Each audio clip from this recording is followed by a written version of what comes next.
Good morning ma'am. বসো বসো। তো কালকে কি পড়া হয়েছিল? ও, আচ্ছা, ঠিক আছে। আমি আজকে তাহলে, কালকে বলছো যে বদ্বীপ হয়েছিল, তো আজকে আমি বদ্বীপে প্রকাশভেদ পড়াবো। আর আমি পড়াচ্ছি, সেটা ভালো করে শুনবে সবাই। কেউ নিজেদের মধ্যে অযথা কথা বলবে না। আমি যদি দেখতে পাই কেউ নিজেদের মধ্যে কথা বলছো, আমি তোদের কান ধরে বাইরে বের করে দেবো। চুপচাপ শুনবি। বদ্বীপ হলো চার প্রকার। চার প্রকার। আঙুল মত, আমার ক্লাসে আমি যেন কাউকে আঙুল মটকাতে যাই। তুমি সামনের বেঞ্চে বসে আছো আর টিচার এখানে পড়াচ্ছে, তুমি বসে বসে আঙুল মটকাচ্ছ? করো না একদম, এটা খুব বাজে অভ্যাস।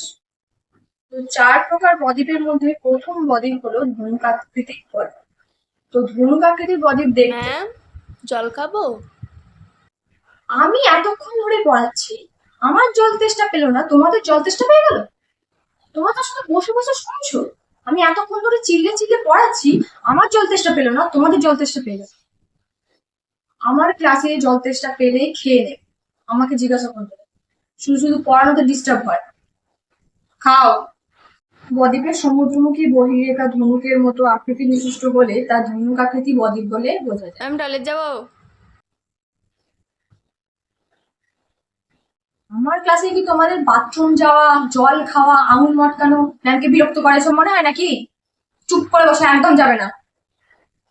আর আমি সবাইকে বলে দিচ্ছি, কান খুলে শুনে রাখ। আমার ক্লাস শুরু হওয়ার আগে সবাই জল খাওয়া, বাথরুম যাওয়া সেরে রাখবে। আমার ক্লাসে যেন আমাকে কেউ বিরক্ত না করে। আমি পড়াবো, পড়া শুনবে, আদারওয়াইজ কোনো কথা যেন আমি শুনতে না পাই। আর যদি কেউ বিরক্ত করতে মনেই হয়, তাহলে আমাকে বলবে, আমি তাকে একেবারে ক্লাস থেকে বের করে দেবো। আর আমার ক্লাস শেষ হলে যে ঘরে ঢুকবে।